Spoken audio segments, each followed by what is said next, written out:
പ്രിയമുള്ളവരെ, പിതാവിൻ്റെയും പുത്രൻ്റെയും പരിശുദ്ധാത്മാവിൻ്റെയും നാമത്തിൽ നിങ്ങൾക്ക് ഏവർക്കും എൻ്റെ സ്നേഹവന്ദനം. ഞാൻ ജോൺസൺ പറമ്പേട്ട്. ഓരോ മനുഷ്യനും ഈ ഭൂമിയിൽ ജനിച്ച് കേവലം ഒരു മനുഷ്യായുസ് എന്ന ചെറിയൊരു കാലഘട്ടം മാത്രം ഈ ഭൂമിയിൽ ജീവിക്കുമ്പോൾ താൻ എന്തൊക്കെയോ ആണെന്ന അഹങ്കാരത്തോടു കൂടി, ഇതൊരിക്കലും അവസാനിക്കാത്ത ഒരു ജീവിതമാണെന്ന വിദ്യാധാരണയോടുകൂടി ജീവിതത്തിൽ മുന്നേറുമ്പോഴാണ് മരണം ഒരു കോമാളിയെപ്പോലെ അവനെ പിടികൂടുക. മരണം ഒരു മനുഷ്യനെ പിടികൂടി കഴിയുമ്പോൾ അവൻ്റെ മരണശേഷം അവൻ്റെ അടുത്ത ബന്ധുക്കളോ സുഹൃത്തുക്കളോ വേണ്ടപ്പെട്ടവരോ ഒക്കെ ഏതാനും നാളുകളിലേക്ക് ഇങ്ങനെയൊരു മനുഷ്യൻ ഈ ഭൂമത്ത് ജീവിച്ചിരുന്നു എന്ന് പറഞ്ഞാലായി. അതിനുശേഷം ഇങ്ങനൊരു മനുഷ്യൻ ഈ ഭൂമുഖത്ത് ജീവിച്ചിരുന്നു എന്ന് പോലും തിരിച്ചറിയാനാവാത്ത വിധം വിസ്മൃതിയിലേക്ക് ആണ്ടുപോവുകയാണ് ചെയ്യുക. ശരാശരി 60-70 കിലോ ഭാരമുള്ള ഒരു ശരീരവുമായി ഏറിയാൽ 70-80 വർഷങ്ങൾ ഈ ഭൂമിയുടെ ഉപരിതലത്തിലൂടെ ഓരോ മനുഷ്യനും ജീവിതയാത്ര നടത്തി മുന്നോട്ട് പോകുമ്പോൾ നാം മുന്നോട്ട് വയ്ക്കുന്ന ഓരോ ചുവടും ഈ ജീവിതത്തിൻ്റെ അവസാന പോയിൻ്റായ മരണത്തെ ലക്ഷ്യമാക്കിയാണ് എന്നുള്ളതാണ് വാസ്തവം. എന്നാൽ നാം പലപ്പോഴും നമ്മുടെ ഓരോ ചുവടും മരണത്തിലേക്കാണ് എന്ന് ചിന്തിക്കാറില്ല എന്നുള്ളത് ഒരു അനുഗ്രഹം തന്നെയാണ്. മനുഷ്യൻ്റെ ഈ ലോക ജീവിതത്തെക്കുറിച്ച് നാം ചിന്തിക്കുമ്പോൾ മനുഷ്യൻ എന്തുകൊണ്ടാണ് ഈ ഭൂമിയിൽ മരണത്തെക്കുറിച്ച് ചിന്തിക്കാതെ തെല്ലും മടുപ്പില്ലാതെ ഈ ഭൂമിയിൽ ജീവിക്കുന്നതെന്ന് ചോദിച്ചാൽ പലരും പല ഉത്തരങ്ങളും നൽകുക. ചിലർ പറയും, ഈ ഭൂമിയിൽ ജനിച്ചു പോയത് കൊണ്ടിട്ട് ജീവിക്കാതിരിക്കാൻ പറ്റില്ലല്ലോ, അതുകൊണ്ട് ഞാൻ ജീവിക്കുന്നുവെന്ന്. മറ്റു ചിലർ പറയും, മരിക്കാൻ പേടിയായതുകൊണ്ടാണ് ഞാനിവിടെ ജീവിക്കുകയെന്ന്. എന്നാൽ യഥാർത്ഥത്തിൽ നമ്മെ ഈ ഭൂമിയിൽ മടുപ്പ് കൂടാതെ ജീവിക്കാൻ പ്രേരിപ്പിക്കുന്ന ഘടകം എന്താണ്? ഓരോ മനുഷ്യനും ഈ ഭൂമിയിലേക്ക് ജനിച്ചു വീഴുമ്പോൾ അവനോടൊപ്പം അവൻ്റെ ജനനം മുതൽ മരണം വരെയുള്ള മുഴുവൻ കാര്യങ്ങളും തീയതിയും സമയവും വെച്ച് കൃത്യതയോടുകൂടി എഴുതിയ ഒരു ജീവചരിത്ര പുസ്തകവും കൂടി പിറന്നു വീഴുന്നുവെന്ന് കരുതുക. ഇത് നമ്മൾ ജനിച്ചു കഴിഞ്ഞാൽ ആരെക്കൊണ്ടെങ്കിലും ജാതകം എഴുതിക്കുന്നത് പോലുള്ള ഒരു ജീവചരിത്ര പുസ്തകമല്ല. ഇത് അവനോടൊപ്പം അവൻ്റെ അമ്മയുടെ ഉദരത്തിൽ നിന്നും പിറന്നു വീഴുന്ന ഒരു ജീവചരിത്ര പുസ്തകമാകിയാൽ തന്നെ 100% വിശ്വാസ്യതയുള്ളതാവും. അതിൽ പറഞ്ഞിരിക്കുന്ന മുഴുവൻ കാര്യങ്ങളും അതേപടി സംഭവിക്കുക തന്നെ ചെയ്യും. അപ്പോൾ നമ്മുടെ ജീവിതത്തിൽ സംഭവിക്കുന്ന എല്ലാ കാര്യങ്ങളും നമുക്ക് ഈ പുസ്തകത്തിൽ നോക്കിയാൽ നമുക്ക് മുൻകൂട്ടി അറിയുവാൻ സാധിക്കും. ഇതൊരു നല്ല കാര്യമല്ലേ എന്ന് നമ്മളൊരു പക്ഷേ ചിന്തിച്ചേക്കാം. പക്ഷേ അതിൽ വലിയൊരു അപകടം പതിയിരിപ്പുണ്ട്. കാരണം എന്തെന്ന് ചോദിച്ചെന്നാൽ, ഈ പുസ്തകത്തിലേക്ക് നോക്കുമ്പോൾ നമ്മുടെ ജീവിതത്തിൽ സംഭവിക്കുന്നതായ ജനനം മുതലുള്ള എല്ലാ കാര്യങ്ങളും, ഒരു മനുഷ്യൻ ജനിച്ചു കഴിഞ്ഞാൽ ആദ്യമായി എന്നാണ് കമന്ന് വീഴുന്നതെന്ന് ആ പുസ്തകത്തിൽ നോക്കിയാൽ നമുക്കറിയാൻ സാധിക്കും. അവൻ ആദ്യമായി 2 കാലിൽ എഴുന്നേറ്റ് നിൽക്കുന്നത് എന്നാണെന്ന് അറിയാൻ നമുക്ക് ആ പുസ്തകത്തിൽ നോക്കിയാൽ അറിയാൻ സാധിക്കും. അവൻ ആദ്യമായി ചുവട് വെച്ച് നടക്കുന്നത് എന്നാണെന്ന് ആ പുസ്തകത്തിൽ നോക്കിയാൽ നമുക്കറിയാൻ സാധിക്കും. അവൻ്റെ ജീവിതത്തിൽ എന്തൊക്കെയാണ് രോഗങ്ങൾ വരുന്നതെന്നും ആ രോഗങ്ങളിൽ നിന്ന് അവൻ എന്നാണ് സുഖം പ്രാപിക്കുകയെന്നും ഒക്കെ അറിയാൻ നമുക്ക് ഈ പുസ്തകത്തിൽ നോക്കിയാൽ മതി. അവൻ്റെ ജീവിതത്തിൽ സംഭവിക്കുന്ന ദുഃഖങ്ങളും ദുരിതങ്ങളും അപകടങ്ങളും ദുരന്തങ്ങളും സന്തോഷങ്ങളും വിജയങ്ങളും എല്ലാം കൃത്യമായി നമുക്ക് ഈ പുസ്തകത്തിൽ നോക്കി നമുക്ക് മനസ്സിലാക്കാൻ സാധിക്കും. അപ്പോൾ നമ്മുടെ ജീവിതത്തിന് യാതൊരു വിധത്തിലുള്ള ആകാംക്ഷയും ഉണ്ടാവില്ല. അപ്പോൾ നമ്മുടെ ജീവിതത്തിൽ തൊട്ടടുത്ത നിമിഷത്തിൽ പോലും എന്താണ് സംഭവിക്കുക എന്ന് ഇന്ന് നമുക്കറിയാൻ നിർവാഹമില്ല. എന്നാൽ ഇപ്രകാരം ഒരു ജീവചരിത്ര പുസ്തകം നമുക്ക് ലഭിച്ചാൽ തൊട്ടടുത്ത നിമിഷത്തിൽ എന്നല്ല, നമ്മുടെ ജീവിതം മുഴുവനും, എന്തിന് നമ്മുടെ ജീവിതത്തിൻ്റെ അവസാന വിനാഴിക വരെയുള്ള മുഴുവൻ കാര്യങ്ങളും നമുക്ക് ഈ പുസ്തകത്തിലൂടെ മനസ്സിലാക്കാൻ സാധിക്കും. അപ്പോൾ ഈ പുസ്തകത്തിൽ എഴുതിയിരിക്കുന്ന ഏറ്റവും അവസാനത്തെ കാര്യം എന്താണെന്ന് നമുക്ക് ഊഹിക്കാവുന്നതല്ലേ ഉള്ളൂ. മനുഷ്യൻ്റെ മരണം ഏത് ദിവസം ഏത് സമയത്തെന്ന് കൃത്യമായ പുസ്തകത്തിൽ ഏറ്റവും അവസാന വിവരമായി രേഖപ്പെടുത്തിയിട്ടുണ്ടാവും. വധശിക്ഷയ്ക്ക് വിധിക്കപ്പെടുന്ന ഒരു കുറ്റവാളിയെ അയാളുടെ വധശിക്ഷ നടപ്പിലാക്കുന്ന തീയതിയും സമയവും മുൻകൂട്ടി അറിയിച്ചു കഴിഞ്ഞാൽ അതറിയുന്ന ആ നിമിഷം മുതൽ ആ വധശിക്ഷ നടപ്പിലാക്കുന്ന സമയം വരെയുള്ള സമയത്ത് അയാൾ അനുഭവിക്കുന്ന മാനസിക പിരിമുറുക്കമാണ്, അഥവാ മാനസിക പീഡനമാണ് ആ വധശിക്ഷ നടപ്പിലാക്കുമ്പോൾ അയാൾ അനുഭവിക്കുന്ന വേദനയേക്കാൾ വലുതെന്ന് നമുക്കറിയാം. ഇപ്രകാരം തന്നെയാവും നമ്മുടെ ജീവിതത്തിലും നമ്മുടെ മരണസമയത്തെക്കുറിച്ച് നാം മുൻകൂട്ടി അറിഞ്ഞാൽ നമുക്ക് സംഭവിക്കുക. അപ്പോൾ ഇന്ന് നമുക്ക് നമ്മുടെ ജീവിതത്തിൽ തൊട്ടടുത്ത നിമിഷത്തിൽ എന്താണ് സംഭവിക്കുക എന്ന് പോലും അറിയാൻ സാധിക്കാത്തതിനാൽ നമ്മുടെ ജീവിതത്തിൽ ഇന്നും നാളെയും മറ്റന്നാളും ജീവിതത്തിൻ്റെ മുൻപോട്ടുള്ള യാത്രകളിലും എന്താണ് നമ്മുടെ ജീവിതത്തിൽ സംഭവിക്കുക എന്നറിയുവാനുള്ള വലിയൊരു ആകാംക്ഷയാണ് നമ്മെ യഥാർത്ഥത്തിൽ ഇവിടെ ജീവിക്കാൻ പ്രേരിപ്പിക്കുന്നത്. അതല്ലാതെ നമ്മുടെ ജീവിതത്തിൽ സംഭവിക്കുന്ന എല്ലാ കാര്യങ്ങളും നാം ഇപ്രകാരം മുൻകൂട്ടി അറിഞ്ഞു കഴിഞ്ഞാൽ നമ്മുടെ ജീവിതത്തിന് യാതൊരു അർത്ഥവും ഉണ്ടാവില്ല. മരണം എന്ന ആ ഒരു പ്രഹേളിക വരെ ആരും ഇവിടെ കാത്തിരിക്കാനും തയ്യാറാവുകയില്ല. മരണമാണ് ഈ ജീവിതത്തിൻ്റെ അവസാന സ്റ്റെപ്പെങ്കിൽ അതാണ് നമ്മുടെ ഈ ജീവിതത്തിൻ്റെ യഥാർത്ഥ ലക്ഷ്യമെന്ന് നമുക്ക് പറയേണ്ടി വരും. അപ്പോൾ മരണമാണോ നമ്മുടെ ജീവിതത്തിൻ്റെ യഥാർത്ഥ ലക്ഷ്യം? നാം മരണത്തിലേക്കാണ് നടന്നെടുക്കുന്നത് എന്നുള്ളത് കൊണ്ടിട്ട് ഒരിക്കലും അത് അങ്ങനെയാകാൻ വഴിയില്ലല്ലോ. മനുഷ്യജീവിതത്തെ ഒരു യാത്രയോടാണ് നമ്മളിവിടെ നേരത്തെ ഊഹിച്ചത്. മനുഷ്യജീവിതം ഒരു യാത്ര തന്നെയാണ്. അമ്മയുടെ ഉദരത്തിൽ നിന്നും ആരംഭിച്ച് മരണമെന്ന പ്രതിഭാസത്തിലൂടെ 6 അടി മണ്ണിൽ അവസാനിക്കുന്ന ഒരു യാത്രയാണ് മരണമെന്നാണ് പ്രത്യക്ഷത്തിൽ നാം എല്ലാം കരുതുന്നത്. അങ്ങനെയെങ്കിൽ ഏതൊരു യാത്രയുടെയും പൊതു തത്വം അനുസരിച്ച് നമ്മുടെ ഈ ജീവിതയാത്ര തുടങ്ങുന്നിടത്ത് തന്നെ അവസാനിക്കേണ്ടതല്ലേ? നമ്മളിപ്പോൾ ഏറ്റവും ചെറിയ ഒരു യാത്രയെ തന്നെ എടുക്കുക. നമ്മുടെ ഇലക്ട്രിസിറ്റി ബില്ലടയ്ക്കുവാനായി നമ്മൾ ഇലക്ട്രിസിറ്റി ഓഫീസിലേക്ക് പോകുന്ന ഒരു യാത്രയെ നമുക്കൊന്ന് പരിശോധിക്കാം. നാം വീട്ടിൽ നിന്നും ഇലക്ട്രിസിറ്റി ബോർഡിലേക്ക് യാത്ര ചെയ്യുമ്പോൾ നമ്മുടെ ഈ യാത്രയുടെ ലക്ഷ്യം ഇലക്ട്രിസിറ്റി ഓഫീസാണ്.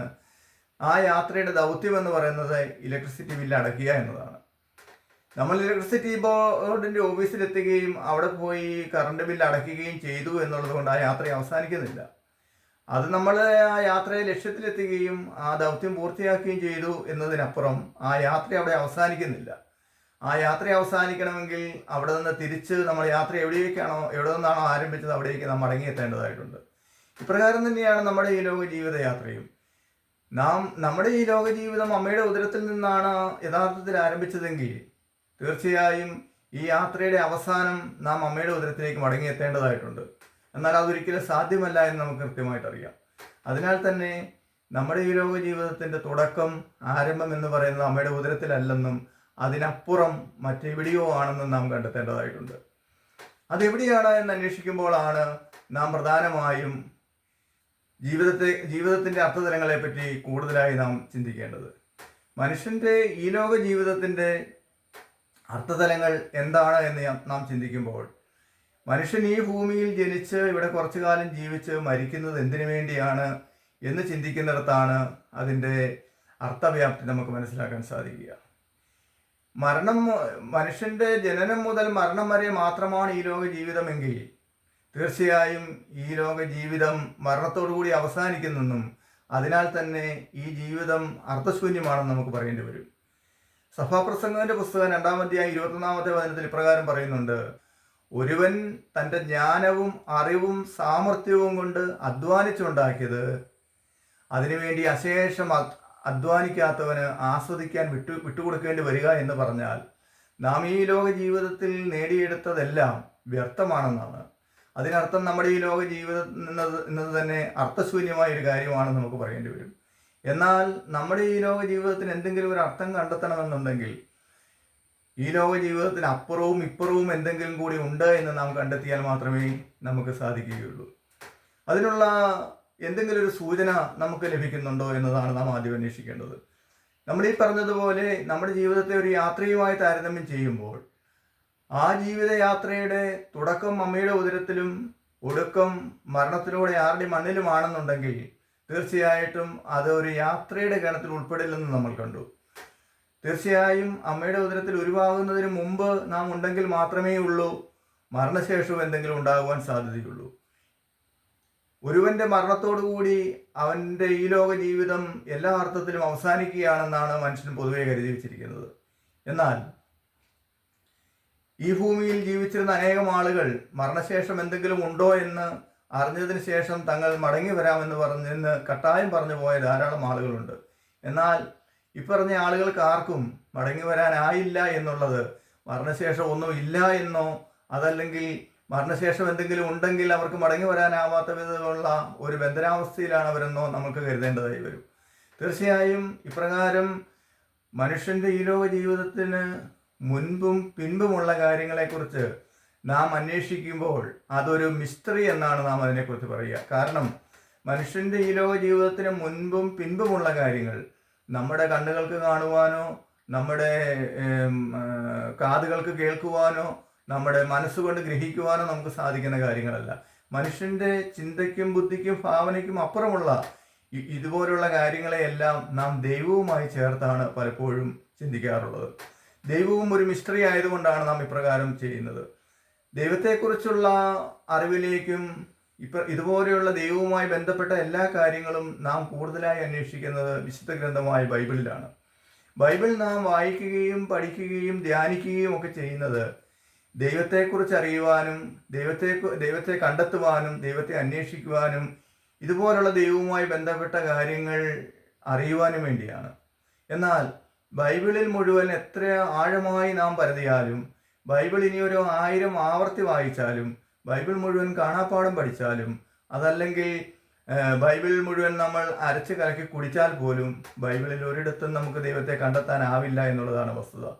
കാരണം ബൈബിൾ എന്നത് ദൈവത്തെ കാണിച്ചു തരുന്ന ഒരു അത്ഭുത കണ്ണാടിയല്ല. പിന്നെ എന്താണ് ബൈബിൾ? ബൈബിൾ ദൈവത്തെ കാണിച്ചു തരുന്ന വഴികൾ മാത്രമാണ്. ബൈബിളിൽ പറയുന്ന വഴികളിലൂടെ സഞ്ചരിക്കുമ്പോൾ മാത്രമാണ് നാം ദൈവത്തെ കണ്ടെത്തുക. ബൈബിളിൽ ദൈവത്തെ കണ്ടെത്താനുള്ള വഴികൾ നമ്മൾ ദിവസവും രാവിലെ മുതൽ വൈകുന്നേരം വരെ വായിച്ചുകൊണ്ടിരുന്നത് കൊണ്ട് നമുക്ക് ദൈവത്തെ കണ്ടെത്താനാവില്ല. ആ വഴികളിലൂടെ സഞ്ചരിക്കുക തന്നെ ചെയ്യണം. ബൈബിളിലെ ഓരോ വചനവും എന്താണെന്ന് യോഹന്നാന്റെ സുവിശേഷം 1-ാം അധ്യായം 1-ാമത്തെ വചനത്തിൽ തന്നെ പറയുന്നുണ്ട്. ദൈവം വചനമാണ് എന്ന് പറയുമ്പോൾ ഈ വചനം തന്നെയാണ് ദൈവം എന്ന് വ്യക്തമാണ്. ഈ ദൈവം എന്താണെന്ന് പിന്നീട് നമ്മൾ മുമ്പോട്ട് വായിക്കുമ്പോൾ ബൈബിളിൽ കാണുന്നു, വഴിയും സത്യവും ജീവനും ഞാനാകുന്നുവെന്ന് വചനമാകുന്ന യേശു ക്രിസ്തു അരുളി ചെയ്തപ്പോൾ ഈ വചനം വഴി തന്നെയാണെന്നും നമുക്ക് വ്യക്തമാവുകയാണ്. അപ്പോൾ ബൈബിൾ നമ്മൾ വായിക്കുമ്പോൾ ആ ബൈബിളിലൂടെ നാം മനസ്സിലാക്കുന്നത് ദൈവത്തെ കണ്ടെത്താനുള്ള വഴികൾ മാത്രമാണ്. ആ വഴികളിലൂടെ സഞ്ചരിക്കുമ്പോൾ മാത്രമേ നാം ദൈവത്തെ കണ്ടെത്തുന്നുള്ളൂ. എന്താണ് ബൈബിളിൽ ദൈവത്തെ കണ്ടെത്താനുള്ളതായ വഴികൾ? ശത്രുക്കളെ സ്നേഹിക്കുക, നിന്നെ ഉപദ്രവിക്കുന്നവർക്ക് വേണ്ടി നീ പ്രാർത്ഥിക്കുക, നിന്നെ ശപിക്കുന്നവരെ പോലും നീ അനുഗ്രഹിക്കുക, നിന്റെ ഒരു കർണത്തടിക്കുന്നവന് മറ്റേ കർണം കൂടി കാണിച്ചു കൊടുക്കുക, നിനക്കുള്ളതെല്ലാം വിറ്റ് ദരിദ്രർക്ക് കൊടുക്കുക, മറ്റുള്ളവർക്ക് വേണ്ടി സ്വജീവൻ പോലും ത്യജിക്കാൻ നീ തയ്യാറാവുക. ഇതുപോലുള്ള ആയിരക്കണക്കിന് വഴികളാണ് വിശുദ്ധ ഗ്രന്ഥം ദൈവത്തെ കണ്ടെത്താനായി നമുക്ക് പറഞ്ഞു തന്നിരിക്കുന്നത്. ഈ വഴികളിലൂടെ സഞ്ചരിച്ചാൽ മാത്രമേ നമുക്ക് ദൈവത്തെ കണ്ടെത്താനാവൂ. എന്നാൽ ഈ വഴികളിലൂടെയൊക്കെ സഞ്ചരിക്കുക എന്നത് നമ്മെ സംബന്ധിച്ചിടത്തോളം പ്രായോഗികമായി വളരെ ബുദ്ധിമുട്ടുള്ള കാര്യമാണ്. കാരണം നമ്മുടെ ഒരു കർണത്തടിക്കുന്നവന് തിരിച്ച് 2 അടി കൊടുക്കുവാനുള്ള ഒരു മനോഭാവത്തിലാണ് നാം ഇവിടെ ജീവിക്കുന്നത്. അതുകൊണ്ട് തന്നെ മറുകരണം കാണിച്ചു കൊടുക്കുക എന്നുള്ളത് പ്രായോഗികമായ കാര്യമല്ല. അതുപോലെ തന്നെ നിനക്കുള്ളതെല്ലാം വിറ്റ് ദരിദ്രർക്ക് കൊടുക്കുക എന്ന് പറഞ്ഞാൽ പിന്നെ നാം എങ്ങനെ ജീവിക്കുമെന്നുള്ള ചിന്തയാണ് നമ്മെ ഭരിക്കുക. അതുകൊണ്ട് തന്നെ അതും പ്രായോഗികമായിട്ട് നമുക്ക് ജീവിതത്തിൽ നടപ്പിലാക്കുക ബുദ്ധിമുട്ടാണ്. അതുപോലെ തന്നെ സ്വജീവനെ പോലും നീ മറ്റുള്ളവർക്ക് വേണ്ടി ത്യജിക്കണം എന്ന് പറഞ്ഞാൽ പിന്നെ നമ്മളിവിടെ ഉണ്ടാവില്ലല്ലോ എന്ന ചിന്തയാൽ നമുക്ക് അങ്ങനെയുള്ള വഴികളിലൂടെയൊക്കെ സഞ്ചരിക്കുക അസാധ്യമാണ്. എന്നാൽ ഇതൊക്കെ അസാധ്യമെന്ന് പറയുമ്പോഴും സാധ്യമാണെന്ന് വിശുദ്ധ ഗ്രന്ഥം നമ്മെ പഠിപ്പിക്കുന്നുണ്ട്. ഉൽപ്പത്തി പുസ്തകത്തിൽ പിതാവായ അബ്രഹാം തൻ്റെ പുത്രനായ ഇസഹാക്കിനെ ബലി കഴിക്കുവാനായി മോറിയാമലയിലേക്ക് പോകുന്ന ഒരു കാഴ്ച നമ്മൾ കാണുന്നുണ്ട്. അവിടെ ദൈവം അബ്രാഹത്തോട് ആവശ്യപ്പെട്ടതനുസരിച്ചാണ് അബ്രാഹാം തൻ്റെ മകനെ ബലി കഴിക്കുവാൻ മോറിയാമലയിലേക്ക് കൊണ്ടുപോകുന്നത്. എന്നാൽ അവിടെ ചെന്ന് ഇസഹാക്കിൻ്റെ കൈകാലുകൾ ബന്ധിച്ച് ബലിയർപ്പിക്കുവാനായി അവനെ വധിക്കുവാനായി കത്തി കയ്യിലെടുത്തപ്പോൾ ദൈവം അബ്രാഹത്തെ തടയുകയും അവനെ അതിൽ നിന്ന് പിന്തിരിപ്പിക്കുകയും ചെയ്യുന്നത് നമ്മൾ കാണുന്നുണ്ട്. അപ്പോൾ ദൈവം അബ്രാഹത്തിൻ്റെ ഹൃദയം പരിശോധിക്കുകയായിരുന്നു. തന്നോടുള്ള അനുസരണയും സ്നേഹവും വിശ്വസ്തതയും അബ്രാഹത്തിന് എത്രത്തോളം ഉണ്ട് എന്ന് ദൈവം പരിശോധിക്കുകയാണ് അവിടെ ചെയ്തത്.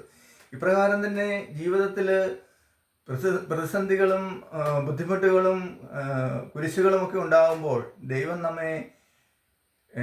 നമുക്ക് നൽകിയിട്ടുള്ളതായ ദാനങ്ങൾ അവിടത്തേക്ക് തിരിച്ചു കൊടുക്കുവാൻ നാം തയ്യാറാണോ എന്ന് പരിശോധിക്കപ്പെടുക മാത്രമാണ് ചെയ്യുക. അല്ലാതെ അത് നമ്മിൽ നിന്നും എടുക്കപ്പെടുന്നില്ല. ദൈവം അബ്രാഹത്തോട് ഇസഹാക്കിനെ ബലിയായി നൽകാൻ ആവശ്യപ്പെട്ടപ്പോഴും അബ്രാഹാം തൻ്റെ മകനെ ബലിയായി ദൈവത്തിന് നൽകാൻ തയ്യാറായപ്പോഴും ദൈവം ഇസഹാക്കിനെ അബ്രാഹത്തിൽ നിന്നും എടുക്കുവാൻ തയ്യാറായില്ല എന്നുള്ളത് തന്നെയാണ് നാം ഇവിടെ മനസ്സിലാക്കേണ്ട പ്രധാന കാര്യം. ഇപ്രകാരം തന്നെ നാമും വിട്ടുകൊടുക്കുന്ന ഒരു മനോഭാവത്തിലേക്ക് കടന്നു വരുമ്പോൾ ദൈവം നമുക്കതൊക്കെ ആവശ്യമാണെന്നറിയാൻ നമ്മിൽ നിന്നും ഒരിക്കലും അത് എടുക്കില്ല എന്നുള്ളതാണ് വാസ്തവം. ഇതിനൊരു ചെറിയൊരു ഉദാഹരണം എൻ്റെ ഒരു സ്വന്തം അനുഭവം ഞാൻ നിങ്ങളുമായി പങ്കുവയ്ക്കാൻ ആഗ്രഹിക്കുകയാണ്. എൻ്റെ മൂത്ത മകൾ ISROയിൽ ഒരു ജോലിയുമായി ബന്ധപ്പെട്ട് ടെസ്റ്റ് എഴുതുവാനായി പോയപ്പോൾ ആ ടെസ്റ്റ് നടക്കുന്ന ആ സമയം ഞാൻ വീട്ടിലിരുന്ന് പ്രാർത്ഥിക്കുകയായിരുന്നു. ഞാനിപ്രകാരം ജപമാല ചൊല്ലി മാതാവിൻ്റെ മധ്യസ്ഥം തേടി പ്രാർത്ഥിച്ചു. അതിനുശേഷം കർണക്കൊന്ത ചൊല്ലി പിതാവായ ദൈവമേ എൻ്റെ മകളുടെ മേൽ കരുണയായിരിക്കണമേ എന്ന് ഞാൻ പ്രാർത്ഥിച്ചുകൊണ്ടിരിക്കുമ്പോഴാണ് വീട്ടിലെ കോളിംഗ് ബെൽ ആരോ അമർത്തുന്ന ശബ്ദം ഞാൻ കേൾക്കുന്നത്. എൻ്റെ പ്രാർത്ഥനയ്ക്ക് തടസ്സമുണ്ടായാലും എന്നൊരു ചെറിയ നീരസത്തോടു കൂടിയാണെങ്കിലും ഞാൻ ചെന്ന് കതക് തുറക്കുമ്പോൾ കാണുന്നത് ഏകദേശം എൻ്റെ മകളുടെ അതേ പ്രായമുള്ള ഒരു പെൺകുട്ടി മുറ്റത്ത് നിൽക്കുന്നതാണ്. അപ്പോൾ ആ പെൺകുട്ടി എന്നെ കണ്ടത് എന്നെ മനസ്സിലായി. എന്നോട് പറഞ്ഞു, അങ്കിളിന് എന്നെ മനസ്സിലായില്ലേ? ഞാൻ അങ്കിളിൻ്റെ മോളുടെ കൂടത്തിൽ സ്കൂളിൽ പഠിച്ചതാണ്. എൻ്റെ പപ്പായും അമ്മയും ഏതാനും വർഷം മുമ്പ് മരണപ്പെട്ടു പോയി. അതിനുശേഷം ഞാൻ എൻ്റെ അമ്മയുടെ സഹോദരൻ്റെ കൂടത്തിലാണ് ജീവിക്കുന്നത്. അവർ കൂലിപ്പണിയൊക്കെ എടുത്ത് ജീവിക്കുന്നതാണ്. അവർ വളരെ കഷ്ടപ്പെട്ടിട്ടാണെങ്കിലും എന്നെ +2 കഴിഞ്ഞപ്പോൾ ബാംഗ്ലൂർ BSc നഴ്സിങ്ങിന് പഠിക്കാനായിട്ട് അയച്ചു. പലരുടെയും സഹായം കൊണ്ട് ഞാനിപ്പോൾ BSc നഴ്സിംഗ് കോഴ്സ് പൂർത്തിയാക്കി. എങ്കിലും ഞാൻ പഠിച്ച നഴ്സിംഗ് കോളേജിൽ ഏകദേശം 1.5 ലക്ഷം രൂപയോളം ഇനി ഫീസ് കൊടുക്കാനായിട്ട് ബാക്കിയുണ്ട്. അപ്പോൾ ആ ഫീസ് കൊടുത്താൽ മാത്രമേ എൻ്റെ സർട്ടിഫിക്കറ്റ് അവർ തരികയുള്ളൂ. അതുകൊണ്ടിട്ട് ഈ 1.5 ലക്ഷം രൂപ എങ്ങനെയായാലും എനിക്ക് ഉണ്ടാക്കി അവിടെ കൊണ്ടുപോയി അടയ്ക്കണം. അതിനു വേണ്ടിയിട്ട് ഞാൻ പലരുടെയും സഹായം ചോദിച്ച് വന്നതാണ്. അങ്ങനെയാണ് ഞാനിപ്പോൾ അങ്കിളുടെ അടുത്ത് വന്നതെന്ന് എന്നോട് പറയുകയുണ്ടായി. അപ്പോൾ ഞാൻ തീരുമാനിച്ചു, എൻ്റെ അടുത്തപ്പോൾ എൻ്റെ കയ്യിൽ ആകെ അപ്പോൾ ഉണ്ടായിരുന്നൊരു 3000 രൂപയാണ്. ആ 3000 രൂപ ഈ കുട്ടിക്ക് കൊടുക്കാം എന്ന് ഞാൻ മനസ്സിൽ തീരുമാനിച്ചു. അപ്പോൾ ഈ കുട്ടി പറയുകയാണ്, അങ്കിളെ എനിക്ക് 1.5 ലക്ഷം രൂപയ്ക്ക് ആവശ്യമുണ്ടെങ്കിലും പലരും എന്നെ വളരെ ഉദാരമായി സഹായിച്ചു, അതുകൊണ്ട് കുറേ പൈസയെല്ലാം എനിക്ക് കിട്ടി. ഇനി ഒരു 3000 രൂപയുടെ കുറവ് മാത്രമേ എനിക്ക് ബാക്കിയുള്ളൂ എന്ന്. അപ്പോൾ ഇത് 3000 രൂപയുടെ കുറവ് മാത്രമേ ഉള്ളൂ എന്ന് കേട്ടപ്പോൾ ഞാൻ എൻ്റെ തീരുമാനത്തിൽ നിന്നും മെല്ലെ പുറകോട്ടൊന്ന് വലിഞ്ഞു. കാരണം 1.5 ലക്ഷം രൂപയോളം ആവശ്യമുള്ളത് കൊണ്ടിട്ടാണ് എൻ്റെ ഉള്ള 3000 രൂപയും കൊടുത്തേക്കാം എന്ന് ഞാൻ തീരുമാനിച്ചത്. എന്നാൽ 3000 രൂപ മാത്രമേ ഇനിയും ആവശ്യമുള്ളെങ്കിൽ പിന്നെ ഞാൻ ഈ 3000 രൂപ കൊടുക്കേണ്ട ആവശ്യമില്ലല്ലോ. അങ്ങനെ ഞാൻ ഈ 3000 കൊടുക്കാൻ തീരുമാനിച്ച ആ തീരുമാനത്തിൽ നിന്നും പിന്മാറി 1000 രൂപ കൊടുക്കാമെന്ന് തീരുമാനിക്കുകയും അപ്രകാരം ഞാൻ 1000 രൂപ എടുത്തുകൊണ്ടുവന്ന് ഈ കുട്ടിയുടെ കയ്യിൽ കൊടുക്കുകയും ചെയ്തു. എന്തായാലും ഈ കുട്ടി വളരെ സന്തോഷപൂർവ്വം 1000 രൂപയും വാങ്ങിച്ചുകൊണ്ട് എൻ്റെ വീട്ടിൽ നിന്ന് പോവുകയും ചെയ്തു. അതിനുശേഷം വീണ്ടും ഞാൻ വീട്ടിനുള്ളിൽ പ്രവേശിച്ച് കതകടച്ച് ഞാൻ ഇരുന്ന് പ്രാർത്ഥിക്കുകയാണ്. അപ്പോൾ ഞാൻ പ്രാർത്ഥിക്കുമ്പോഴേക്കും എൻ്റെ മനസ്സ് വളരെയധികം അസ്വസ്ഥമാകുവാൻ തുടങ്ങി. എന്താണ് കാരണമെന്ന് എനിക്ക് മനസ്സിലാകുന്നില്ല. അപ്പോഴാണ് എൻ്റെ ഉള്ളിൽ നിന്നും എന്നോട് ദൈവം സംസാരിക്കുന്നത്, നീ നിന്റെ മകളോട് കരുണ കാണിക്കുവാൻ വേണ്ടി ഇപ്പോൾ പ്രാർത്ഥിക്കുമ്പോൾ ഞാൻ എൻ്റെ ഒരു മകളെ നിന്റെ കരുണയ്ക്കായി നിന്റെ മുമ്പിലേക്ക് ഞാൻ അയച്ചിരുന്നു. നീ അവളോട് കരുണ കാണിച്ചോ? ഇതാണ് എൻ്റെ ഉള്ളിൽ നിന്ന് ചോദിക്കുന്ന ചോദ്യം. എനിക്കതിന് ന്യായമായ ഉത്തരമുണ്ടായിരുന്നു. തീർച്ചയായും ഞാൻ കരുണ കാണിച്ചു. ആ മകൾക്ക് ഞാൻ 1000 രൂപ കൊടുത്ത് വിടുകയും ചെയ്തല്ലോ. അതായിരുന്നു എൻ്റെ ന്യായം. അപ്പോൾ ദൈവം എന്നോട് വീണ്ടും ചോദിക്കുകയാണ്, നിന്റെ മകൾ നിന്റെ അടുത്ത് വന്ന് കോളേജിൽ ഫീസ് കൊടുക്കാൻ ഒരു 3000 രൂപ ചോദിച്ചാൽ നീ അവൾക്ക് 1000 രൂപ കൊടുത്ത ശേഷം ബാക്കി 2000 രൂപ അടുത്തുള്ള വീടുകളിലൊക്കെ പോയി തെണ്ടി വാങ്ങിച്ചുകൊണ്ട് കൊടുത്തോ എന്നാണോ നീ ആ മകളോട് പറയുക? അപ്പോൾ നീ നിന്റെ മകളോട് കാണിക്കുന്നത് പോലെ എന്തുകൊണ്ടിട്ട് നീ എൻ്റെ മകളോടും കാണിച്ചില്ല? പിന്നെ എന്തിനാണ് നീ എൻ്റെ കരുണയ്ക്കായി എന്നോട് പ്രാർത്ഥിക്കുന്നത്? അപ്പോഴാണ് എനിക്ക് മനസ്സിലായത്, ദൈവം നമ്മോട് കരുണ കാണിക്കണമെങ്കിൽ അവിടുത്തെ പ്രിയപ്പെട്ട മക്കളായ നമ്മുടെ ചുറ്റുമുള്ള എല്ലാ സഹോദരങ്ങളോടും നമ്മൾ കരുണ കാണിച്ചേ മതിയാവൂ. നമ്മൾ നമ്മുടെ മക്കളോട് കാണിക്കുന്ന അതേ കാരുണ്യം നമ്മുടെ ചുറ്റുമുള്ള എല്ലാ മനുഷ്യരിൽ നിന്നും നാം കാണിച്ചാൽ മാത്രമേ ദൈവത്തിൻ്റെ കരുണ നമ്മളിലേക്ക് വർഷിക്കപ്പെടുകയുള്ളൂ. 3000 രൂപയും കൊടുക്കുവാനായിട്ട് ദൈവം ആണ് എന്നെ പ്രേരിപ്പിച്ചത്. എന്നാൽ എൻ്റെ സ്വാർത്ഥതയാണ് ആ 3000 രൂപ കൊടുക്കുക എന്നുള്ള തീരുമാനത്തിൽ നിന്നും പുറകോട്ട് എന്നെ അടിച്ചത്. 1000 രൂപ കൊടുക്കുവാൻ തീരുമാനിച്ചത്. ഇപ്രകാരം തന്നെയാണ് നമുക്കുള്ളത് മറ്റുള്ളവരുമായി പങ്കുവെക്കുമ്പോൾ മാത്രമാണ് നമ്മിൽ സ്നേഹം ഉത്ഭവിക്കുക. പലരും ഇവിടെ പറയും ദൈവത്തെ അറിയുവാനായിട്ട് യാതൊരു മാർഗവുമില്ല, ദൈവം നമ്മുടെ കണ്ണുകൾക്ക് കാണാൻ സാധിക്കില്ല, കാതുകൾക്ക് കേൾക്കാനാവില്ല, നമ്മുടെ മനസ്സുകൊണ്ട് നമുക്ക് മനസ്സിലാക്കാൻ പറ്റില്ല, പിന്നെ എങ്ങനെയാണ് നമ്മൾ ദൈവത്തെ അറിയുക? ദൈവത്തെ അറിയുവാനുള്ള വഴികളാണ് ബൈബിളിൽ പറഞ്ഞിരിക്കുന്നത് എന്ന് നാം നേരത്തെ കണ്ടു കഴിഞ്ഞു. ദൈവത്തെ അറിയുവാനുള്ള പല വഴികളും നമ്മൾ നേരത്തെ കണ്ടതുപോലെ ഈ പറഞ്ഞ നമുക്കുള്ളതെല്ലാം വിറ്റ് ദരിദ്രർക്ക് കൊടുക്കുക, സ്വന്തം ജീവൻ പോലും ത്യജിക്കുക, ഒരു കരണത്തടിക്കുമ്പോൾ മറ്റേ കരണം കാണിച്ചു കൊടുക്കുക, ഈ വഴികളിലൂടെയൊക്കെ സഞ്ചരിക്കുക വളരെ ദുഷ്കരമായതിനാൽ നമുക്ക് പലപ്പോഴും ദൈവത്തെ കണ്ടെത്താൻ സാധിക്കുന്നില്ല. എന്നാൽ ദൈവത്തെ കണ്ടെത്താനുള്ള എളുപ്പ വഴികൾ എന്തെങ്കിലും ഉണ്ടോ എന്നാണല്ലോ നാം ഏത് കാര്യത്തിലും അന്വേഷിക്കുക.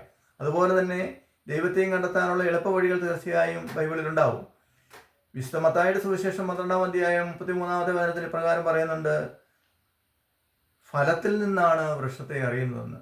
അപ്പോൾ എന്തിനേയും നാം അറിയുന്നത് അതിൻ്റെ ഫലത്തിൽ നിന്നാണെന്നാണ് ഈ വചനം നമ്മെ പഠിപ്പിക്കുന്നത്. അങ്ങനെയെങ്കിൽ ദൈവത്തെയും അറിയുവാൻ ദൈവത്തിൻ്റെ ഫലത്തിൽ നിന്ന് നമുക്ക് സാധിക്കും. ദൈവത്തിൻ്റെ ഫലം എന്താണ്? 1 യോഹന്നാൻ 4:8 പറയുന്നു ദൈവസ്നേഹമാണെന്ന്. അതിനാൽ തന്നെ ദൈവത്തിൻ്റെ ഫലവും സ്നേഹമാണ്. അപ്പോൾ ദൈവത്തെ സ്നേഹത്തിൻ്റെ രൂപത്തിൽ മാത്രമേ നമുക്ക് അനുഭവേദ്യമാകൂ. എന്നാൽ എല്ലാവരിലും സ്നേഹമുണ്ടല്ലോ, പിന്നെ എന്താണ് നാം ദൈവത്തെ അറിയാത്തതെന്നാവും നമ്മുടെ അടുത്ത ചോദ്യം. ദൈവം സ്നേഹത്തിൽ പരിപൂർണനാകയാൽ ദൈവത്തെ അറിയണമെങ്കിൽ, ദൈവത്തെ പരിപൂർണമായി അറിയണമെങ്കിൽ ആ സ്നേഹത്തിൻ്റെ പരിപൂർണതയിലേക്ക് നാം വളരേണ്ടതായിട്ടുണ്ട്. നമ്മിലെങ്ങനെയാണ് സ്നേഹം ഉത്ഭവിക്കുക? നമുക്കുള്ളത് മറ്റുള്ളവരുമായി പങ്കുവെക്കുമ്പോഴാണ് നമ്മിൽ സ്നേഹം ഉത്ഭവിക്കുക.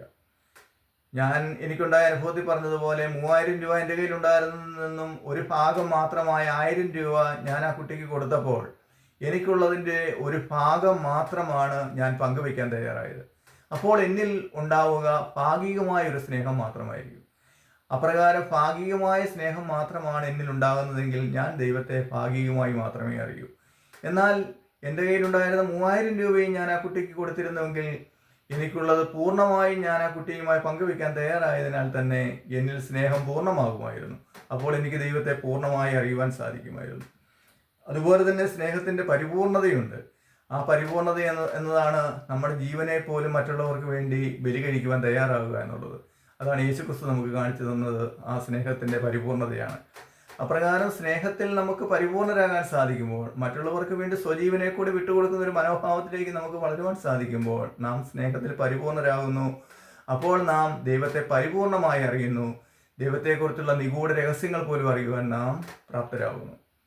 ഇതും മനുഷ്യനെ സംബന്ധിച്ചിടത്തോളം അത്ര പ്രായോഗികമായ കാര്യമല്ല.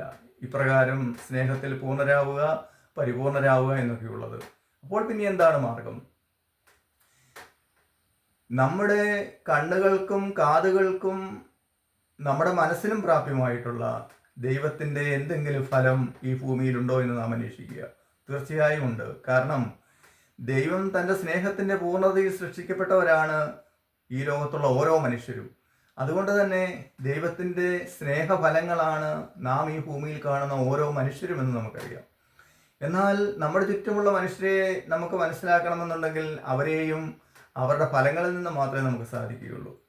അതും വളരെ ദുഷ്കരമായ ഒരു കാര്യം തന്നെയാണ്. എന്നാൽ നാം ഓരോരുത്തരും ദൈവത്തിൻ്റെ സ്നേഹഫലങ്ങളാകിയാൽ നമുക്ക് നമ്മെ തന്നെ അറിഞ്ഞാൽ തീർച്ചയായും നമുക്ക് ദൈവത്തെ അറിയുവാൻ സാധിക്കും.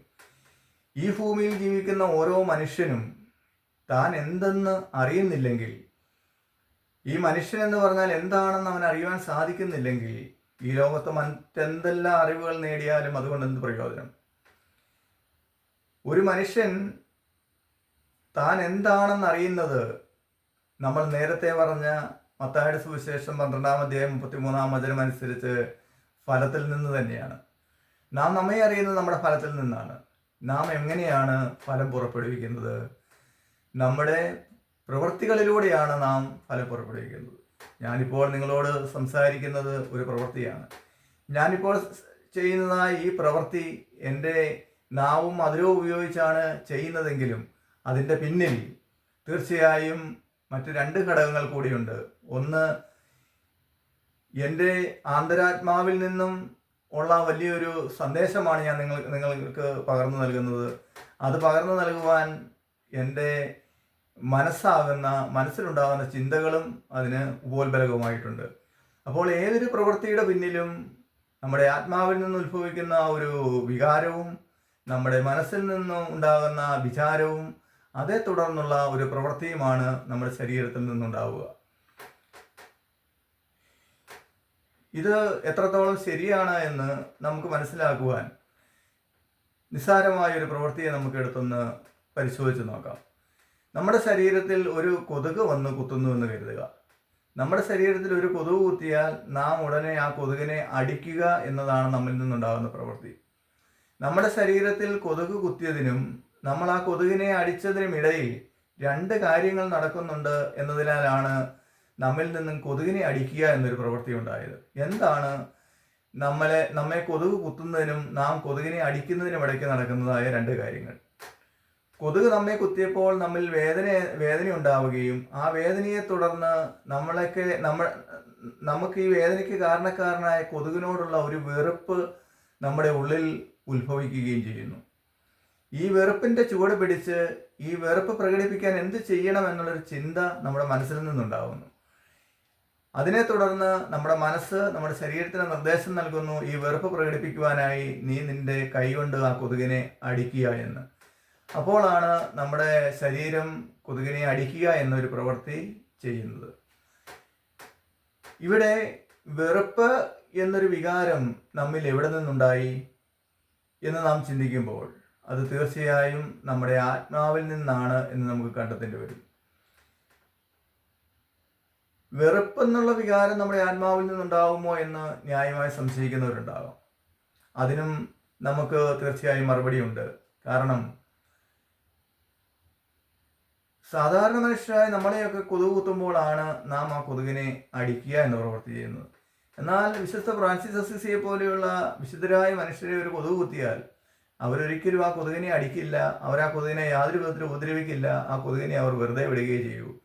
അതിന് കാരണം അവരെ ആ കൊതുക് കുത്തിയപ്പോൾ അവരിലുണ്ടായത് വെറുപ്പെന്ന് പറയുന്ന വികാരമല്ല, പകരം സ്നേഹം എന്ന് പറയുന്നൊരു വികാരമാണ്. അപ്പോൾ കൊതുക് കുത്തിയപ്പോൾ ഇതാ നമ്മളിൽ ഭൂരിഭാഗം ആളുകളിലും വെറുപ്പെന്ന് പറയുന്ന വികാരം ഉണ്ടാകുന്നു. ഫ്രാൻസിസ് അസിസിയെ പോലെയുള്ള വളരെ ചുരുക്കം ആളുകളിൽ സ്നേഹം എന്ന് പറയുന്നൊരു വികാരവും ഉണ്ടാകുന്നു. അപ്പോൾ ആ പ്രവൃത്തിയുടെ ഫലവും വ്യത്യസ്തമായി തീരുന്നതായി നാം കാണുന്നു. വെറുപ്പെന്ന വികാരമുണ്ടായവർ ആ കൊതുകിനെ അടിച്ചു കൊല്ലുന്നു, എന്നാൽ സ്നേഹമെന്ന വികാരമുണ്ടായവർ ആ കൊതുകിനെ വെറുതെ വിടുന്നു. അപ്പോൾ ഒരേ പ്രവൃത്തി തന്നെ നമുക്ക് രണ്ട് രീതിയിൽ ചെയ്യുവാൻ സാധിക്കുന്നു എന്നുള്ളതും നമുക്കിവിടെ കാണുവാൻ സാധിക്കും. അപ്പോൾ എങ്ങനെയാണ് ആത്മാവിൽ നിന്നും വെറുപ്പെന്ന വികാരവും സ്നേഹമെന്ന വികാരവും ഒരുപോലെ ഉണ്ടാവുക? അത് സാധ്യമല്ലല്ലോ. ഇവിടെ നാം മനസ്സിലാക്കേണ്ടത്, ഇത് മനസ്സിലാക്കുവാനായി നാം കൂടുതലായി നമ്മിലേക്ക് തന്നെ ആഴ്ന്നിറങ്ങേണ്ടതായിട്ടുണ്ട്. ഒരു മനുഷ്യൻ എന്നാൽ എന്താണെന്ന് കൂടുതലായി പഠിക്കുമ്പോൾ മാത്രമേ ഉള്ളൂ ഒരേ കാര്യത്തിൽ തന്നെ ഒരു മനുഷ്യരിൽ നിന്നും വെറുപ്പെന്ന വികാരവും മറ്റൊരു മനുഷ്യരിൽ നിന്നും സ്നേഹമെന്ന വികാരവും എപ്രകാരമാണ് ഉണ്ടാകുന്നതെന്ന് നമുക്ക് മനസ്സിലാക്കാൻ സാധിക്കുകയുള്ളൂ. ഇത് മനസ്സിലാക്കുവാനായിട്ട് നമുക്ക് ഇന്നത്തെ ഈ കമ്പ്യൂട്ടർ യുഗത്തിൽ മനുഷ്യനെ ഒരു സൂപ്പർ കമ്പ്യൂട്ടർ എന്നാണ് നാം വിശേഷിപ്പിക്കാറുള്ളത്. എന്നാൽ ഇന്നത്തെ ഏറ്റവും ആധുനികമായ കാലഘട്ടത്തിൽ കമ്പ്യൂട്ടറിൻ്റെ ഏറ്റവും ആധുനിക പതിപ്പായ സ്മാർട്ട് ഫോണുകൾ നമ്മുടെ എല്ലാവരുടെയും കയ്യിലുണ്ട്.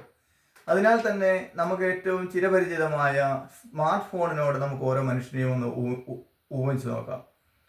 നാം ആവുന്ന ഓരോ മനുഷ്യനും ഓരോ സ്മാർട്ട് ഫോൺ ആണെന്ന് കരുതുക. നാം ആവുന്ന സ്മാർട്ട് ഫോണിൻ്റെ വെറും കവർ മാത്രമാണ് നമ്മുടെ ഈ ഭൗമിക ശരീരമെന്ന് നാം ആദ്യമേ അറിയുക.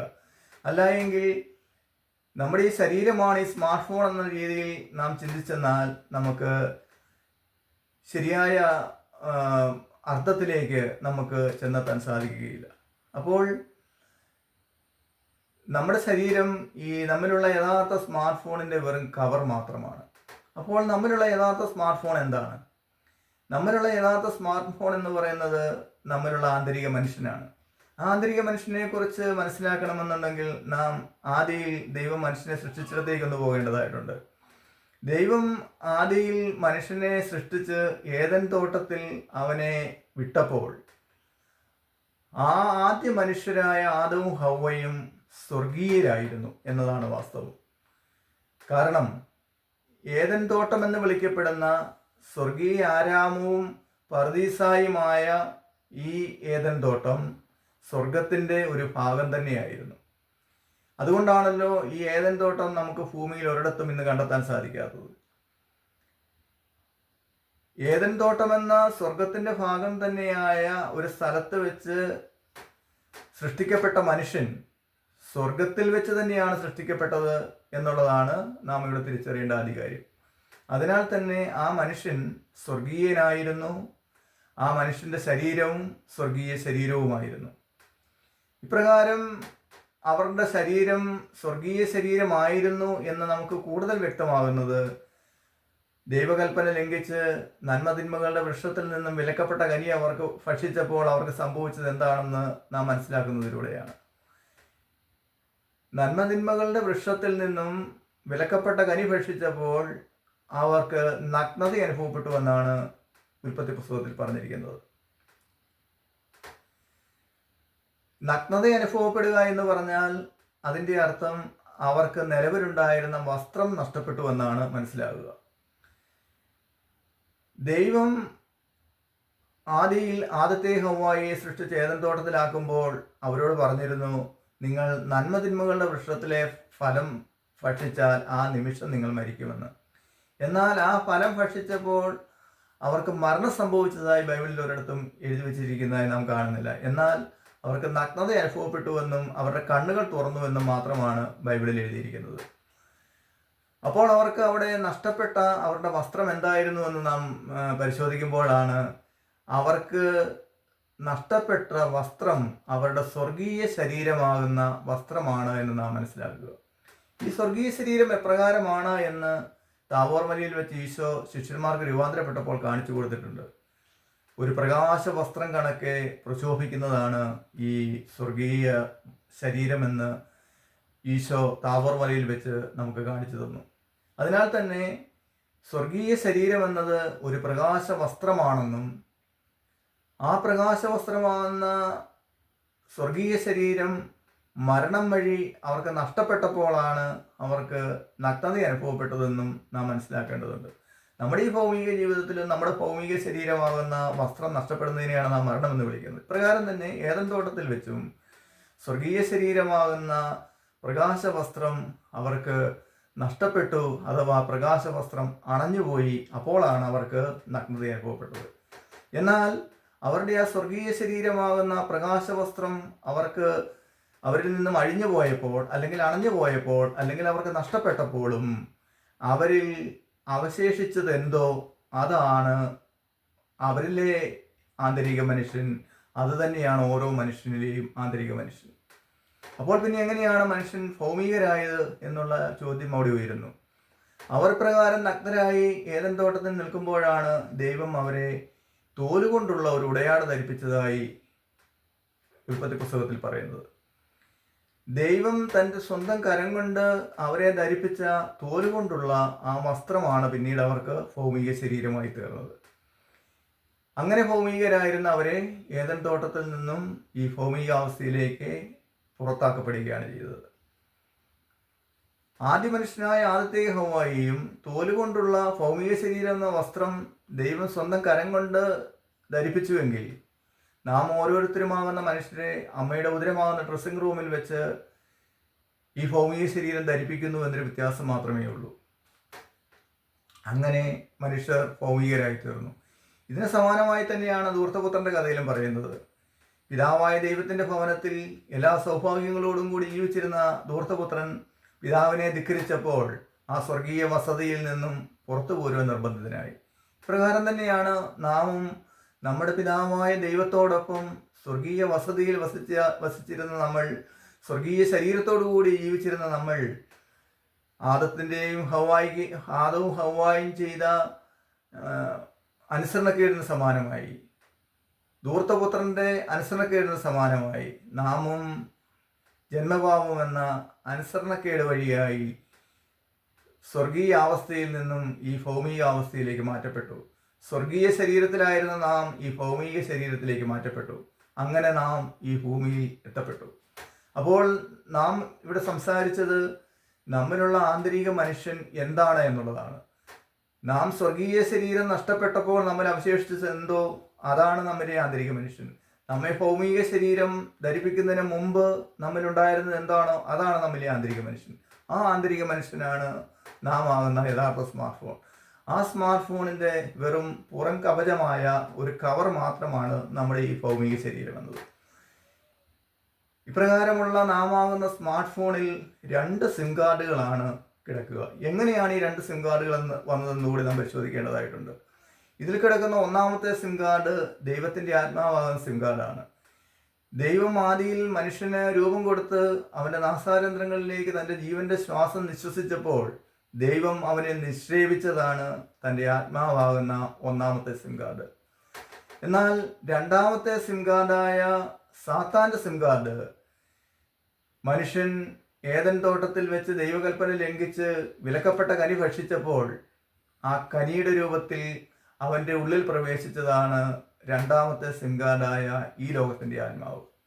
ഇപ്രകാരം നാം ആവുന്ന സ്മാർട്ട് ഫോണിൽ ദൈവത്തിൻ്റെ ആത്മാവാകുന്ന ഒന്നാമത്തെ സിം കാർഡും ഈ ലോകത്തിൻ്റെ ആത്മാവാകുന്ന സാത്താൻ്റെ രണ്ടാമത്തെ സിം കാർഡും കിടക്കുകയാണ്.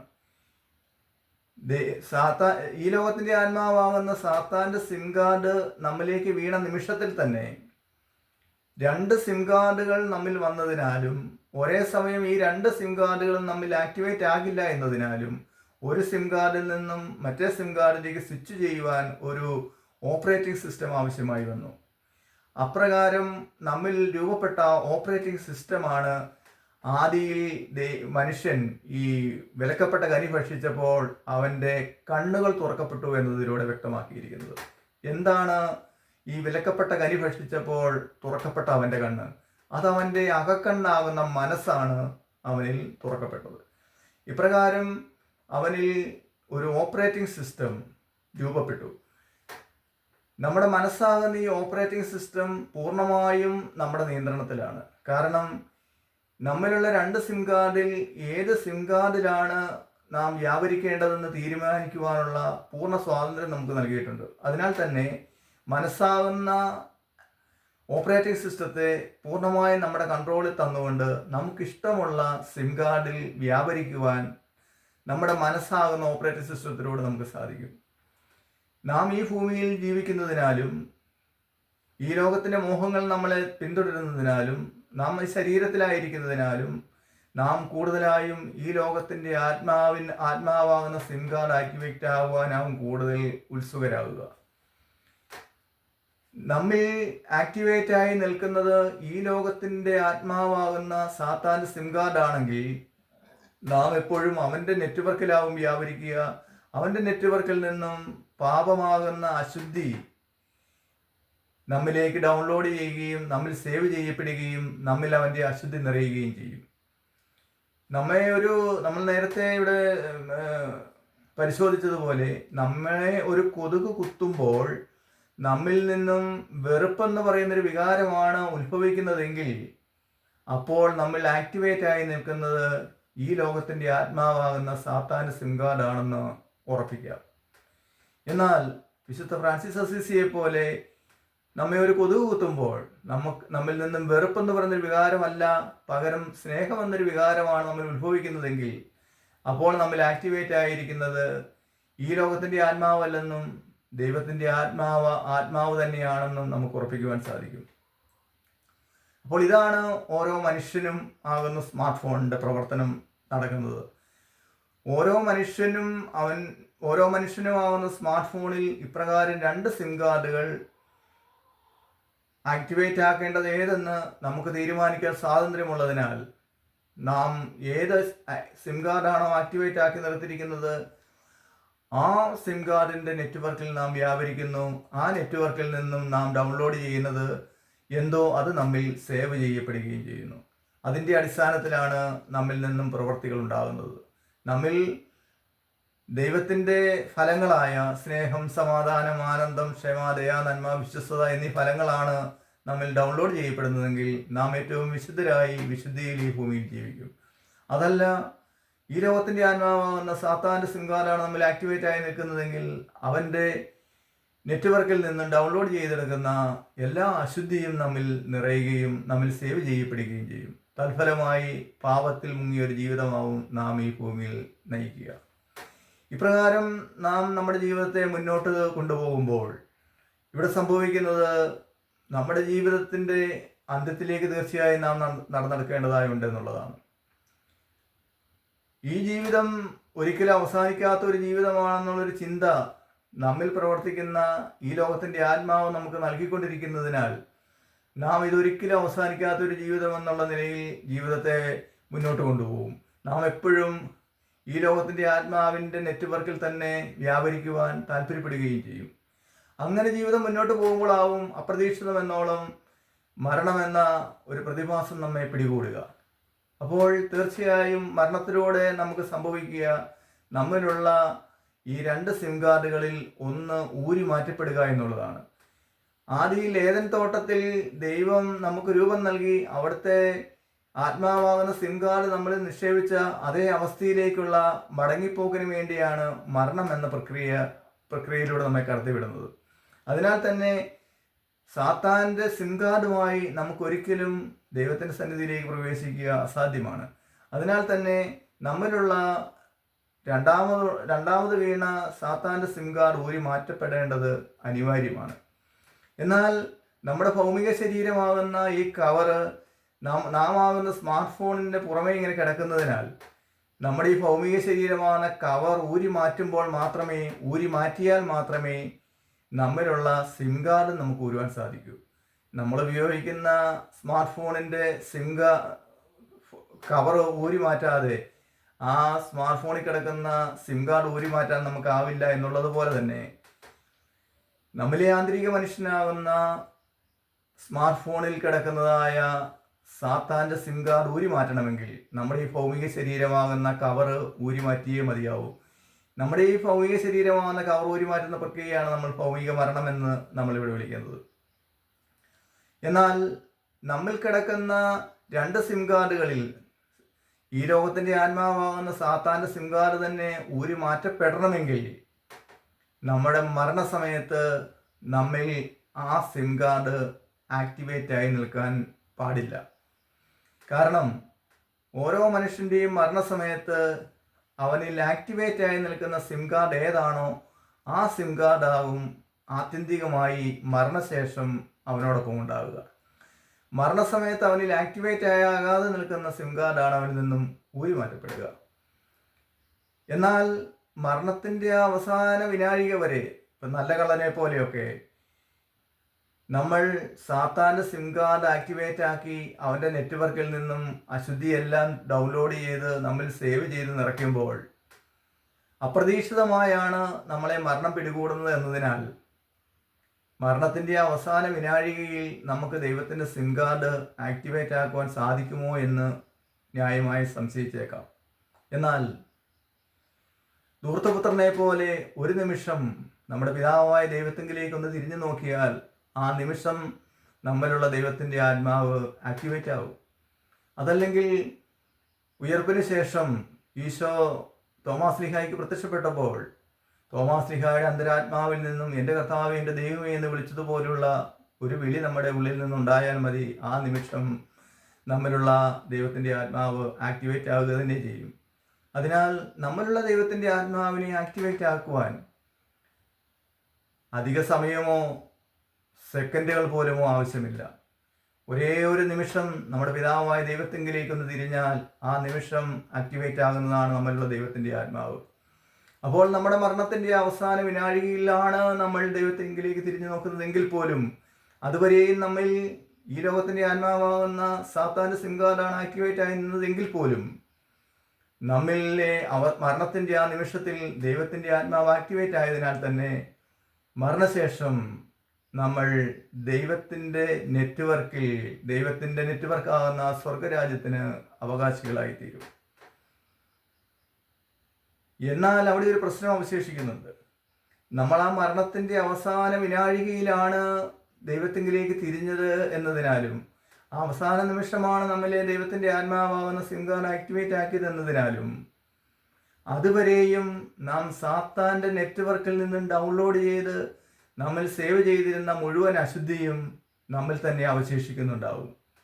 അതിനാൽ തന്നെ സാത്താൻ്റെ നെറ്റ്വർക്കിൽ നിന്നും ഡൗൺലോഡ് ചെയ്ത് നമ്മിൽ സേവ് ചെയ്ത് വെച്ചിരിക്കുന്നതായ അശുദ്ധിയുമായി നമുക്കൊരിക്കലും ദൈവത്തിൻ്റെ രാജ്യത്തിലേക്ക് പ്രവേശിക്കുക അസാധ്യമാണ്. അപ്പോൾ നമ്മൾ ഡൗൺലോഡ് ചെയ്ത് സേവ് ചെയ്തിരുന്ന സാത്താൻ്റെ മുഴുവൻ അശുദ്ധിയും ഡിലീറ്റ് ചെയ്ത് കളഞ്ഞാൽ മാത്രമേ നമുക്ക് സ്വർഗരാജ്യത്തിലേക്ക് പ്രവേശിക്കുവാൻ യോഗ്യത നേടുകയുള്ളൂ. അപ്പോൾ അതിന് നമ്മിൽ അവശേഷിക്കുന്ന സാത്താൻ്റെ തിന്മകളാകുന്ന അശുദ്ധി അഥവാ പാപമാകുന്ന അശുദ്ധി ഡിലീറ്റ് ചെയ്ത് കളയുവാൻ ദൈവം നമ്മെ ഒരു പ്രത്യേക സ്ഥലത്തേക്ക് മാറ്റും. ആ സ്ഥലമാണ് ശുദ്ധീകരണ സ്ഥലം. ഇപ്രകാരം ശുദ്ധീകരണ സ്ഥലത്ത് എത്തപ്പെടുന്ന വ്യക്തിക്ക് ഒരു കാരണവശാലും സ്വയമേവ തന്നിൽ അവശേഷിക്കുന്ന സാത്താൻ്റെ അശുദ്ധിയെ ഡിലീറ്റ് ചെയ്യുവാൻ സാധിക്കുകയില്ല. കാരണം മരണത്തോടു കൂടി അവനിലുണ്ടായിരുന്ന സാത്താൻ്റെ സിം കാർഡ് ഊരി മാറ്റപ്പെടുകയും ആ നിമിഷം തന്നെ അവൻ്റെ അകക്കണ്ണാകുന്ന മനസ്സെന്ന ഓപ്പറേറ്റിംഗ് സിസ്റ്റം നിർവീര്യമാക്കപ്പെടുകയും ചെയ്യുന്നതിനാൽ ഈ ഓപ്പറേറ്റിംഗ് സിസ്റ്റം ഇല്ലാതെ അവനിലുള്ള ഒരശുദ്ധിയും ഡിലീറ്റ് ചെയ്യുവാൻ അവന് സാധിക്കുകയില്ല. അപ്പോൾ പിന്നെ എങ്ങനെയാവും ശുദ്ധീകരണ സ്ഥലത്ത് അകപ്പെട്ടു പോയ ഒരു മനുഷ്യനിൽ അവശേഷിക്കുന്ന അശുദ്ധിയെ ഡിലീറ്റ് ചെയ്യുവാൻ സാധിക്കുക?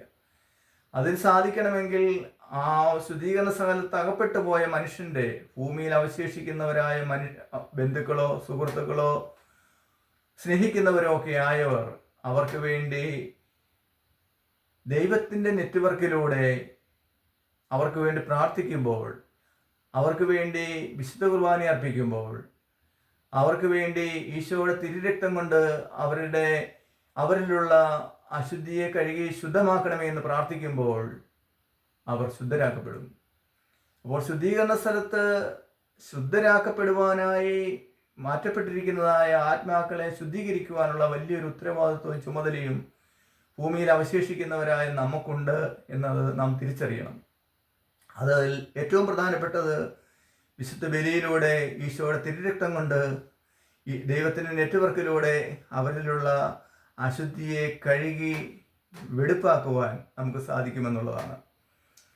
ഇപ്രകാരം മനുഷ്യ ജീവിതത്തിൻ്റെ അർത്ഥതലങ്ങളെപ്പറ്റി നാം ചിന്തിക്കുമ്പോൾ മനുഷ്യൻ്റെ ഈ ലോക ജീവിതം എന്നത് അമ്മയുടെ ഉദരത്തിൽ ആരംഭിച്ച് മരണമെന്ന പ്രക്രിയയിലൂടെ 6 അടി മണ്ണിൽ അവസാനിക്കുന്നതല്ല എന്ന് നമുക്ക് കാണാം. അങ്ങനെ അവസാനിക്കുന്ന ഒരു ജീവിതമാണ് എങ്കിൽ, മരണത്തിലൂടെ എല്ലാം അവസാനിക്കുമെങ്കിൽ നമ്മുടെ ഈ ലോക ജീവിതത്തിന് യാതൊരു അർത്ഥവും നമുക്ക് കണ്ടെത്താനാവുകയില്ല. നമ്മുടെ ഈ ലോക ജീവിതത്തിന് അപ്പുറവും ഇപ്പുറവുമുള്ള കാര്യങ്ങൾ കൂടി നമുക്ക് മനസ്സിലാക്കുവാൻ സാധിക്കുന്നെങ്കിൽ ഇതിനപ്പുറവും ഇപ്പുറവുമുള്ള കാര്യങ്ങൾ എന്താണെന്ന് വ്യക്തമായി ഗ്രഹിക്കുമ്പോൾ മാത്രമേ ഉള്ളൂ നമുക്ക് ഈ ജീവിതത്തിൻ്റെ അർത്ഥമെന്ന് കണ്ടെത്താനാവൂ. ഈ ജീവിതത്തിൽ നമുക്ക് പ്രത്യാശയോട് കൂടി ജീവിക്കുവാൻ സാധിക്കുകയുള്ളൂ. ഇല്ലെങ്കിൽ സഭാപ്രസംഗം പറഞ്ഞതുപോലെ ഒരുവൻ തൻ്റെ ജ്ഞാനവും അറിവും സാമർഥ്യവും ഉപയോഗിച്ച് അധ്വാനിച്ചുണ്ടാക്കിയവ അതിനുവേണ്ടി അശേഷം അധ്വാനിക്കാത്തവന് ആസ്വദിക്കാൻ വിട്ടുകൊടുക്കേണ്ടി വരുന്നു എന്ന മനോഭാവത്തോടു കൂടി വളരെ വേദനയോടുകൂടി ഇവിടുന്ന് പടിയിറങ്ങേണ്ടി വരും. വിശുദ്ധ ഗ്രന്ഥത്തിൽ നമ്മൾ നേരത്തെ കണ്ടു ബൈബിൾ എന്നത് ദൈവത്തെ കണ്ടെത്താനുള്ള വഴികളാണെന്ന്. ഈ വഴികളിലൂടെ സഞ്ചരിക്കുമ്പോൾ മാത്രമേ നമുക്ക് ദൈവത്തെ കണ്ടെത്താനാവൂ എന്നും നാം കണ്ടു. ദൈവമില്ല എന്ന് പറഞ്ഞ് നടക്കുന്ന നിരീശ്വരവാദികളും ഇതേ ബൈബിൾ വായിക്കുകയും പഠിക്കുകയും ചെയ്തിട്ടാണ് ദൈവമില്ല എന്ന് അവർ പറയുന്നത്. അവർക്ക് ഈ ബൈബിളിൽ ദൈവത്തെ കാണുവാനും ദൈവമുണ്ടോ എന്ന് അവർക്ക് അനുഭവിക്കുവാനും സാധിക്കാത്തത് അവർ വെറുതെ വായിക്കുകയും പഠിക്കുകയും ചെയ്യുന്നു എന്നതിനപ്പുറം വിശുദ്ധ ഗ്രന്ഥമായ ബൈബിളിൽ പറഞ്ഞിരിക്കുന്ന ദൈവത്തെ കണ്ടെത്താനുള്ള വഴികളിലൂടെ അവർ സഞ്ചരിക്കുന്നില്ല എന്നതിനാലാണ്. അതിനാൽ വിശുദ്ധ ഗ്രന്ഥം വായിക്കുകയും പഠിക്കുകയും ധ്യാനിക്കുകയും ചെയ്യുന്നതിനപ്പുറം അതിൽ പറയുന്നതായ വഴികളിലൂടെ, അതിൽ പല വഴികളും നമുക്ക് ബുദ്ധിമുട്ടേറിയതായിരിക്കാമെങ്കിലും നമുക്ക് സ്വീകാര്യമാകുന്ന, നമുക്ക് നടക്കുവാൻ സാധിക്കുന്ന പല വഴികളും അതിലുണ്ട് എന്നതിനാൽ തന്നെ ആ വഴികൾ കണ്ടെത്തുവാനും ആ വഴികളിലൂടെ സഞ്ചരിക്കുവാനും അങ്ങനെ മനുഷ്യജീവിതത്തിൻ്റെ അർത്ഥമെന്തെന്ന് പൂർണ്ണമായി ഗ്രഹിക്കുവാനും ദൈവം നമ്മെ അവരെ സമൃദ്ധമായി അനുഗ്രഹിക്കട്ടെ. പിതാവിൻ്റെയും പുത്രൻ്റെയും പരിശുദ്ധാത്മാവിൻ്റെയും നാമത്തിൽ ആമേൻ.